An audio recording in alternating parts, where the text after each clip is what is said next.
Wusstest du, dass viele Leute jedes Jahr extra zahlen nur wegen Mahngebühren? Also, weil sie Rechnungen zu spät öffnen oder vergessen. Das ist doch echt ärgerlich, oder? Total. Und das Verrückte ist, man denkt, ach, die eine Rechnung kann warten. Und plötzlich kommt eine Mahnung und zack, 5 oder 10 Euro extra. Und viele glauben ja, wer viel Geld hat, hat keine Probleme mit Rechnungen. Aber nee, das stimmt einfach nicht. Rechnungen sind für alle nervig, egal wie hoch das Einkommen ist. Naja, erstmal hallo zusammen und schön, dass ihr da seid. Ich bin Julia und ich freue mich, dass wir heute über ein sehr praktisches Thema sprechen, nämlich über Rechnungen, also alles rund ums Zahlen, Fristen und kleine Tricks. Und ich bin Tim. Also, wir machen das heute ganz entspannt mit Beispielen aus dem Alltag. Wir reden über Strom, Miete, Internet und wie man Stress vermeidet. Vielleicht fangen wir mit dem Wort an, Rechnung. Das ist einfach ein Papier oder eine Datei, wo steht, wie viel du zahlen musst, bis wann und wohin. Wichtig ist das Datum und die Frist, also der letzte Tag zum Zahlen. Genau, und wenn man die Frist verpasst, kommt oft eine Mahnung. Mahnung heißt, du bist zu spät, bitte jetzt zahlen, sonst wird's teurer. Da steht dann manchmal eine Mahngebühr, also extra Kosten. Ich habe mal gelesen, viele Leute legen die Post einfach in eine Ecke. Kenne ich auch. Besser ist, man macht sofort eine Notiz im Kalender, zum Beispiel für 2:30 am gleichen Tag, Rechnung öffnen, prüfen, erledigen. Ja, oder man setzt eine Erinnerung im Handy. Ich mache mir gerne eine Erinnerung für 14:30 Uhr, da bin ich meist zu Hause. Dann zahle ich es direkt oder plane es ein. Und es gibt verschiedene Wege zu zahlen, Überweisung, Lastschrift oder Dauerauftrag. Überweisung heißt, du schickst das Geld selbst, Lastschrift heißt, der Anbieter holt es ab und Dauerauftrag ist regelmäßig, zum Beispiel jeden Monat die Miete. Wichtig ist auch der Verwendungszweck. Das ist der kleine Text bei der Überweisung, damit die Firma weiß, das Geld ist von dir. Da steht oft eine Nummer drauf, die solltest du genauso eintragen. Ich habe neulich eine Stromrechnung bekommen, über 63 Euro. Ich dachte erst, hä, wieso so viel? Dann habe ich gesehen, es war für 2 Monate, nicht nur für einen. Also immer genau lesen, echt wichtig. Ja, und wenn was unklar ist, einfach anrufen. Viele Firmen haben eine Kundenhotline. Manchmal steht da so eine Nummer wie 0800 1234. Dann frage ich halt freundlich, können Sie mir das erklären? Oh, und ich habe eine Sache, die viele überrascht, dokumentiert alles. Also schreibt euch auf, wann ihr angerufen habt, mit wem ihr gesprochen habt und was gesagt wurde. Ich nenne das mal den Papierspureffekt, das ist wie eine kleine Spur von Beweisen. Das ist richtig gut. Ich habe auf einer Plattform eine Geschichte gelesen, da wollte jemand ein Problem mit dem Vermieter klären, aber er brachte die falschen Rechnungen mit und alles war total chaotisch. Am Ende war es peinlich und die Sache dauerte länger. Oh je, ja, das passiert. Wenn man seine Unterlagen mischt, wird's kompliziert. Besser ist ein Ordner für Miete, ein Ordner für Strom und so weiter. Und am besten noch eine Liste mit Datum, Betrag und Status, also bezahlt oder offen. Apropos offen, manchmal gibt es auch Rabatt, wenn man früh zahlt, nicht immer. Aber bei manchen Firmen spart man so ein bisschen, wie 5% oder so. Klingt klein, aber bei 100 € sind das immerhin 5 €. Und wenn man knapp bei Kasse ist, kann man oft Ratenzahlung fragen. Ratenzahlung heißt, du zahlst in Teilen zum Beispiel 4 mal 20 Euro statt einmal 80 Euro. Einfach anrufen und nett fragen, das hilft oft. Ich finde auch wichtig, viele denken, wenn jemand viel verdient, ist alles easy. Aber ich habe letztens gelesen, selbst bekannte Leute haben Stress mit Verträgen und Rechnungen. Und alle diskutieren darüber, als wüssten sie die ganze Geschichte. Ja, total. Manche sagen dann, die Person ist selbst schuld. Andere sagen, naja, Verträge sind kompliziert. Ich finde, man sollte vorsichtig sein mit Urteilen. Von außen sieht man oft nur einen Teil, nicht das Ganze. Genau. Und es gibt auch Podcaster, die erzählen nur einen Ausschnitt von einer Sache. Das ist ja okay, ist eine Show. Aber wir als Hörer denken schnell, wir kennen die komplette Wahrheit. Das führt dann zu Missverständnissen. Also zurück in den Alltag, was hilft konkret? Ich habe so eine kleine Routine. Am 1. und am 15. jedes Monats checke ich meine Rechnungen. Das sind 2 feste Tage, leicht zu merken. Gute Idee. Ich mache das immer am Sonntagabend, so gegen 18 Uhr.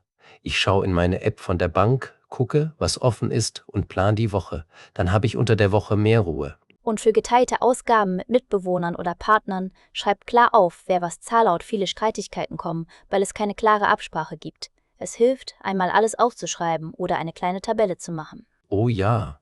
Ich hatte mal Stress mit Freunden wegen einer Internetrechnung. Wir dachten, ach, wir rechnen das später. Später war dann nach 3 Monaten und niemand wusste, wer wann was gezahlt hat. Seitdem gibt es eine einfache Regel. Einer zahlt und der Rest überweist sofort seinen Teil. Genau. Oder man verbindet es mit einem Datum, zum Beispiel immer am 21. Das ist dann die kleine Rechnungsparty. Haha. Einmal kurz hinsetzen, rechnen, fertig. Noch ein Tipp. Leg dir einen kleinen Puffer an, also etwas Geld extra, zum Beispiel 50 Euro pro Monat, wenn es geht. Dann ist eine unerwartete Rechnung wie 3,50 € für eine Mahnung kein Drama. Und lest die E-Mails, also die E-Mails von Anbietern wirklich. Da steht oft, dass sich der Preis ändert, zum Beispiel um 3,5%. Das merkt man sonst erst, wenn die Rechnung höher ist. Guter Punkt. Ich habe mal verpasst, dass mein Internet teurer wurde. Plötzlich war es 10 Euro mehr im Monat. Dann habe ich angerufen und gefragt, ob es einen Tarif mit Rabatt gibt. Und tatsächlich, ich habe 20% bekommen, weil ich schon lange Kunde war. Stark. Und wenn ihr anruft, bleibt freundlich. Sagt kurz, was los ist und was ihr braucht. Sowas wie, hallo, ich habe eine Rechnung vom 15. März, ich verstehe den Betrag nicht ganz. Können Sie mir bitte helfen? Ja, das ist klar und höflich. Und wenn ihr jemanden nicht versteht, einfach sagen, können Sie das bitte nochmal langsam erklären? Das ist keine Schande. Die Leute am Telefon machen das jeden Tag. Was ich auch spannend fand, manche Menschen denken, eine Rechnung ohne Datum muss man nicht sofort beachten. Aber doch, meistens steht die Frist im Text. Also sucht nach Wörtern wie fällig bis, spätestens oder Zahlungsziel. Zahlungsziel ist einfach das Datum, bis wann man zahlen muss. Manchmal steht da auch innerhalb von 14 Tagen. Dann zählt man ab dem Rechnungsdatum 14 Tage. Ich trage mir das direkt in den Kalender ein. Ich finde auch wichtig, keine Rechnungen mischen. Also Miete ist Miete, Strom ist Strom, Handy ist Handy. Ich hatte mal alles in einem Stapel und schwupps, habe ich eine Sache doppelt bezahlt laut. Ui, das ist bitter. Doppelzahlung kann man zurückholen, aber es kostet Zeit und Nerven. Deswegen Ordner oder digitale Ordner mit klaren Namen, zum Beispiel Miete 2024, Strom 2024 und so weiter. Apropos digital, man kann sich auch Rechnungen per E-Mail schicken lassen. Das ist oft schneller, aber bitte, legt euch dann einen Ordner im Postfach an, sonst gehen die Dinge unter.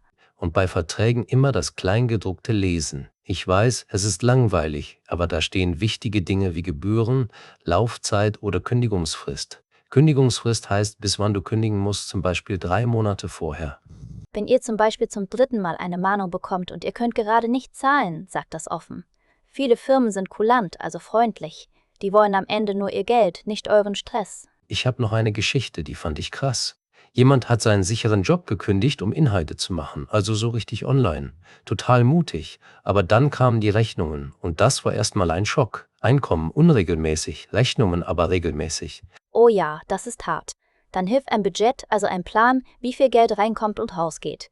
Ich mache mir da so Kategorien, Miete, Essen, Fahrkarten, Handy, Sparen und ich versuche eine kleine Reserve zu halten. Was auch hilft? Eine feste Rechnungszeit pro Woche oder pro Monat. Nicht nebenbei, sondern wirklich hinsetzen, Kaffee dazu und los. Dann ist es nicht so ein Monster, sondern einfach ein kleiner Terminimal. Und wenn ihr unsicher seid, ob eine Rechnung echt ist, prüft die Absenderdaten. Ruft zur Sicherheit die offizielle Nummer an, die auf der Website der Firma steht, nicht die Nummer in der seltsamen Nachricht. So schützt ihr euch vor Betrug. Betrug? Ja. Ich habe mal eine falsche Stromrechnung bekommen. Alles sah echt aus, aber die Bankverbindung war komisch. Ich habe bei der echten Firma angerufen und die meinten, nein, das ist nicht von uns. Gut reagiert. Und bei echter Post kann man auf den Absender schauen und ob die Kundennummer stimmt. Wenn was komisch klingt, lieber einmal mehr fragen.